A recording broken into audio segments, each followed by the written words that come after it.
ત્યારે પારવતા રંગરેલમાં એકલો છે ત્યારે પારવતા શું કરે છે પારવતાને ભાર બાળ સુધી સમય વિતાવવા માટે એટલે પારવતા હરે ડાબા ડાબા હેલો ડાબા ડાબા હેલો મેલા ઉતારો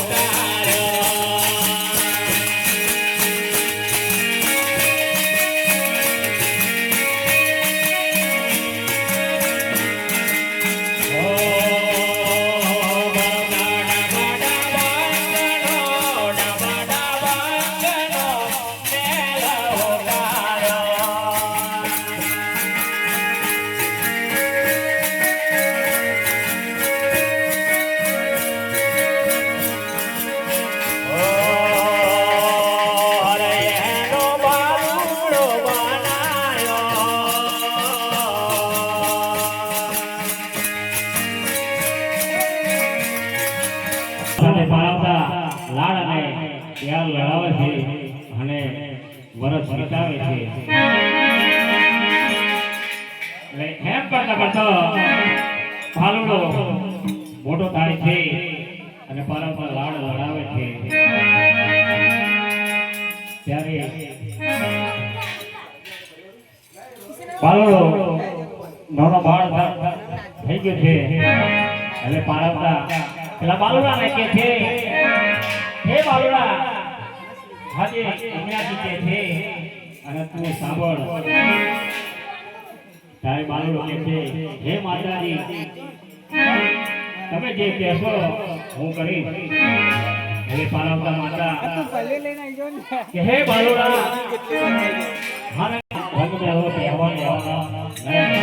ભલે માતાજી હું તમારી 12 વર્ષ સુધી તમારી ચોકીઓ કરી એટલે બાલુડો રંગમેળના દરવાજે હાથમાં લાકડી જાળી પારવતા માતાની ચોકીઓ કરે છે અને જેમ જેમ બાલુડાને ભૂખ લાગે છે એમ બાલુડો લાડવા ખાય છે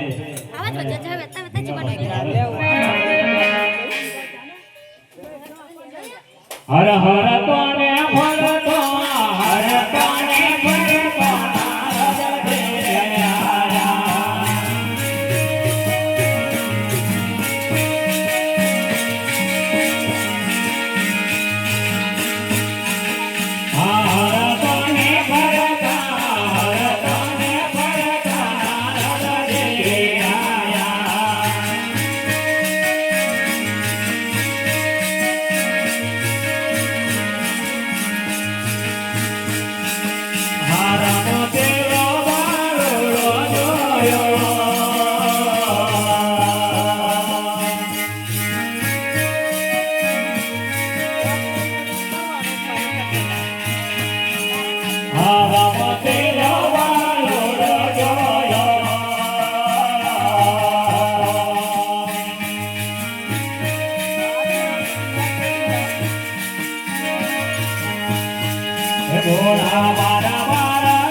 ફરતા ફરતા પાર્વતી આવે છે અને પારવતાના વને પેલો રંગેલો બાલુડો જોવો છે એટલે નારદજી દેવલોકમાં જાય છે અને સર્વ દેવોને સમર્પણ કરે છે ત્યારે કહે દેવો કે ભોળાનાથ 12 વર્ષની તપસ્યા કરવા ગયા છે ત્યારે ભોળાનાથના વગર કોઈ બાલુડો હવેલો છે ભોળાનાથની કોઈ વસ્તી હતી તો આ બાલુડો આવ્યો ક્યાંથી